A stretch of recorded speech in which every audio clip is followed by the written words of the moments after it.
তিনি এবার সন্তানকে সুন্দর করে বলে দিলেন, ইয়া বুনাইয়া লা তাকসুস রুইয়াকা আলা ইখওয়াতিক, এই স্বপ্নের কথা তুমি তোমার ভাইদের কাছে বলে দেবে না। তোমার ভাইদের কাছে যদি বলে দাও তাহলে ঝামেলা হতে পারে। ভাইয়া কি দুলাকা কাইদা, তারা তোমাকে হত্যা করতে পারে, মেরে ফেলতে পারে, তোমাকে বিভিন্ন কায়দা, বিভিন্ন জোর জুলুম করতে পারে, বিভিন্নভাবে তোমাকে পরাস্ত করতে পারে, পরাভূত করতে পারে।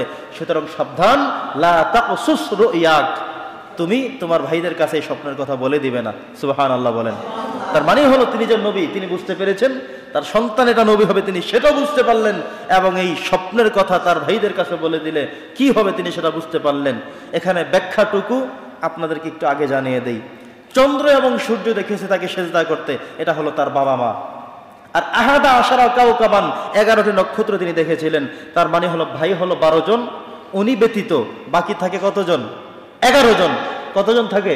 এই 11টা হলো তারকা এবং তার বাবা মা, এই 13 জন মিলে তাকে সেজদা করতে তিনি দেখেছেন। এর ব্যাখ্যা হলো তার বাবা মা এবং তার সেই সব 11 জন ভাইরা সবাই মিলেই তাকে সেজদা করেছে, এটা তিনি স্বপ্নের মধ্যে দেখলেন। এবং এই স্বপ্নে বোঝা যায় আল্লাহ তাআলা তাকে নবী বানাবেন, নবুয়ত দিবেন, এবং একটি সময় এমন হবে এই 11 ভাই তার এবং তার বাবা মা সবাই মিলে তাকে সেজদায় লুটিয়ে পড়বে, এমন একটি সময় আসবে। এই ইশারাটি আল্লাহ তাআলা তাকে ছোটবেলায় দিয়ে রেখেছেন। সুবহানাল্লাহ। বন্ধুগণ আমার, এবার ইউসুফ নবী ছোট্ট মানুষ, তিনি এই বিষয়টিকে গভীরতায় নিতে পারলেন না, তিনি বুঝতে সক্ষম হলেন না। তিনি তার ভাইদের কাছে স্বপ্নের কথা বলে দিলেন, এবং হযরত ইয়াকুব আলাইহিস সালাম এই স্বপ্ন বলার পর থেকে তিনি এই ছেলেটাকে ইউসুফ আলাইহিস সালামকে অনেক বেশি ভালোবাসা শুরু করলেন। তার চরিত্র, তার কথাবার্তা, তার আদব আখলাক সব মিলিয়ে উনি সবসময় তার কাছে তাকে রাখতেন। তার বাকি সন্তান যারা ছিল, বড় সন্তান যারা ছিল, সবাই ছাগল লালন পালন করত, মেষ লালন পালন করত, তারা সব সময় মাঠে থাকতো, চরের মধ্যে থাকতো, তারা সেই গরু ছাগল পালার ক্ষেত্রে তারা সময় তাদের সারাদিন সেখানে ব্যয় হয়ে যেত।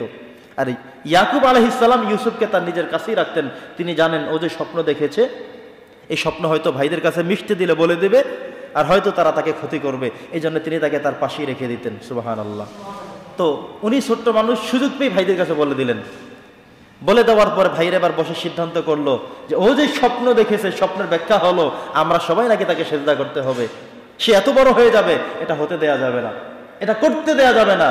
এবার 10 ভাই মিলে ইয়াকুব আলাইহিস সালামের কাছে বলল, বাবা প্রত্যেক দিন তো আমরা রাখালের কাজ করতে যাই, আমার এই ভাই ইউসুফ, তাকে আপনি একদিনও দিচ্ছেন না, আমাদের সাথে দেন না, সে একটু আমাদের সাথে খেলবে, আমাদের সাথে খাওয়া দাওয়া করবে, দৌড়াদৌড়ি করবে, খেলাধুলা করলে মানুষ সতেজ থাকবে।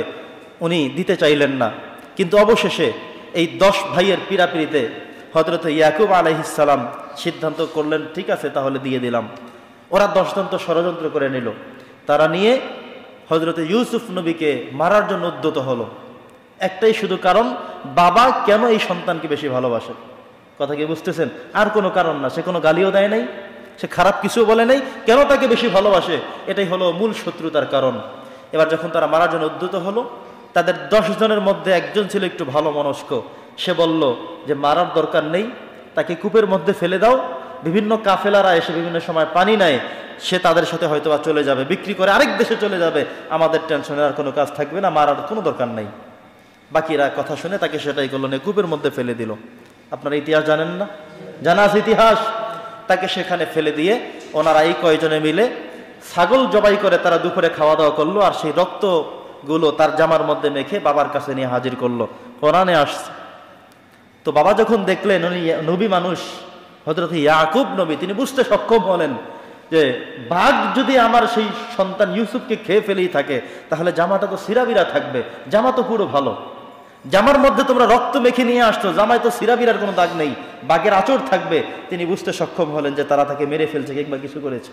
তিনি এই রক্ত তার নাকের সাথে লাগিয়ে বুঝতে সক্ষম হলেন এটা মানুষের রক্ত না, এটা আমার সন্তানের রক্ত হতে পারে না। সন্তানের রক্ত হলে তিনি নাকে ঘ্রাণ তিনি বুঝতে সক্ষম হতেন।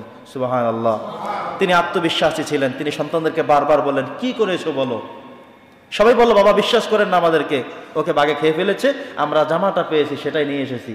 উনি তাদেরকে বলার চেষ্টা করলেন, বাঘ যদি তাকে খেয়েই ফেলবে তাহলে জামাটা কেন ছিঁড়বে না?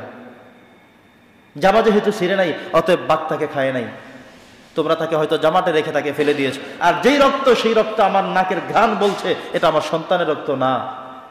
এটা আমার সন্তানের রক্ত হতে পারে না, এটার ঘ্রাণ এমন আসতে পারে না। বন্ধুগণ আমার, এবার তিনি বললেন ফাসবরুন জামিল, আমি ধৈর্য ধারণ করলাম। ওয়াল্লাহুল মুস্তাআনু আলা মা তাসিফুন, আমার রব আমাকে সাহায্য করবে, এছাড়া কেউ আমার সাহায্যকারী নেই।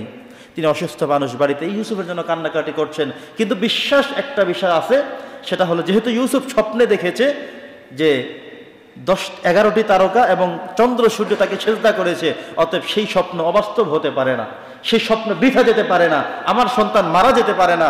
সে আছে হয়তো বা কোথাও আছে, কোথাও তাকে হয়তো বিক্রি করে ফেলা হয়েছে, কাউকে হয়তো বা দিয়ে দেওয়া হয়েছে, অথবা কিছু একটা করা হয়েছে, সে আছে। বাবা হিসেবে এই আত্মবিশ্বাস তিনি নিয়ে রাখলেন, আল্লাহ যেহেতু স্বপ্ন দেখিয়েছেন, অতএব আমার সন্তানটি মারা যেতে পারে না। তো একটি কাফেলা যখন যাচ্ছিল, তারা পানির জন্য বালতি ফেলার পরে হযরত জিবরাইল আলাইহিস সালাম তাকে এতক্ষণ পর্যন্ত সাহায্য করে রেখেছিলেন। আল্লাহ তাআলা পাঠিয়েছেন, জিবরাইল যাও, সে যেন মারা না যায় সেই সকল ব্যবস্থা তুমি করে রাখো।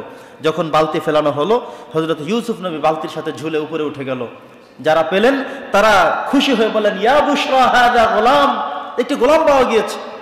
এরপরে তারা চিন্তা করলো, এটা আমরা তাহলে বাজারে বিক্রি করে দেব চওড়া দামে। ওনারা বাজারে নিয়ে গেলেন বিক্রি করার জন্য। আজিজে মিসর তিনি যখন বাজারে গেলেন একটি গোলাম কিনবে, তিনি দেখলেন যতগুলো গোলাম ওই বাজারে বেচা কেনার জন্য উঠেছে, সবচেয়ে সুদর্শন, সবচেয়ে চমৎকার, সুন্দর দেহের অবয়বের কাঠামের অধিকারী এই ইউসুফ, তিনি তাকে দেখে পছন্দ করলেন, সবচেয়ে চওড়া দাম দিয়ে তিনি তাকে বাড়িতে নিয়ে গেলেন। সুবহানাল্লাহ। এবার হযরত ইউসুফ আলাইহিস সালাম বাড়িতে থাকলে যেমন থাকতেন, তার থেকে উত্তম পরিসরে রাজপ্রাসাদে রাজার সন্তান হিসেবে আরো চমৎকার করে লালিত পালিত হচ্ছেন। সুবহানাল্লাহ।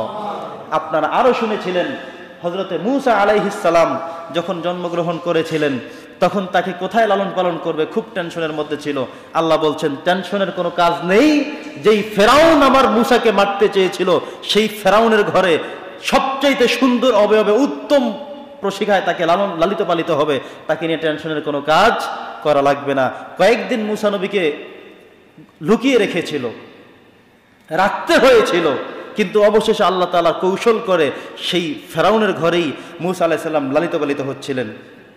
অথচ যেই ফেরাউন মূসা নবীকে মারার জন্য ইতিহাস সাক্ষ্য দেয় 1200 শিশু সন্তান সে জবাই করেছে, মেরে ফেলেছে। নাউজুবিল্লাহ। ঠিক এই দিকে এসেও একই কাহিনী, যে হযরত ইউসুফ নবীকে আজিজে মিসরের ঘরে সবচেয়ে চমৎকার ভাবে লালন পালন শুরু করলেন, অথচ তাকে কূপের মধ্যে ফেলে দিয়ে ভাইয়েরা মনে করছেন সব শেষ হয়ে গিয়েছে।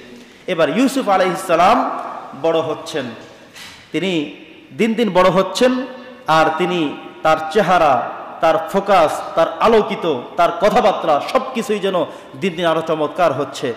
নবী করিম সাল্লাল্লাহু আলাইহি সাল্লাম যখন মেরাজে গিয়েছিলেন, মেরাজ থেকে ফেরত এসে তিনি একটি কথা বলেছিলেন ইউসুফ নবীর ব্যাপারে, যে এই পৃথিবীতে আল্লাহ তাআলা মানুষকে কিংবা সৃষ্টি জগৎকে যত সুন্দর করে সৃষ্টি করেছেন, আমি আল্লাহর রাসূল এই ঘোষণা দিলাম, আমার ইউসুফ নবীকে মনে হয় পৃথিবীর অর্ধেক সৌন্দর্য দেওয়া হয়েছে। সুবহানাল্লাহ।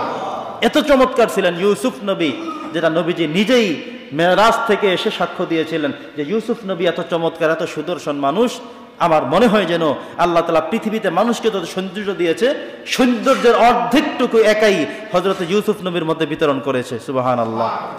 তো বন্ধুগণ আমার, ইউসুফ নবী দিন দিন বড় হচ্ছেন, আর উনি যখন বড় হচ্ছেন, তো আজিজে মিসরের স্ত্রী হলো হযরতে জুলাইখা, তিনি তাকে লালন পালন করছেন, উনি বড় হচ্ছে। একটি সময়ে যিনি মায়ের ভূমিকায় ছিলেন, জুলাইখা তিনি মায়ের ভূমিকায় ছিলেন, আর ইউসুফ নবী সন্তানের ভূমিকায় ছিলেন। এভাবেই লালিত পালিত হচ্ছে, বড় হচ্ছে। যখন তার বয়স 18, 19, 20-এর পর্যায়ে চলে এসেছে, যখন যুবক এবং সুদর্শন পুরুষ হিসেবে তিনি সাব্যস্ত হয়ে গেলেন, ওই সময় এসে জুলাইখা তাকে প্রস্তাব করে ফেলল। কারণ জুলাইখার স্বামী আজিজ মিসর তিনি অসুস্থ মানুষ ছিলেন, তার কোনো সন্তান আদি ছিল না। কেউ কেউ বলছেন স্বামীর মধ্যেই সমস্যা ছিল, বিধায় তাদের কোনো সন্তান হচ্ছিল না। এদিকে হযরতে জুলাইখা তিনি স্বামীর সাথে তার যে সময়গুলো কাটানো, অতিবাহিত করা প্রয়োজন ছিল, তিনি সেখান থেকে ব্যর্থ ছিলেন।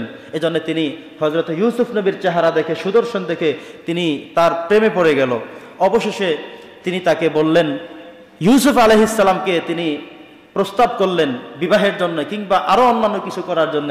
ইউসুফ নবী বললেন, মাআযাল্লাহ, আমি আল্লাহর কাছে সাহায্য চাই, আমি কোনো অপরাধ করতে পারবো না, কোনো অপকর্ম করতে পারবো না, কোনো অন্যায় করতে পারবো না, আমার দ্বারা কখনোই সম্ভব নয়।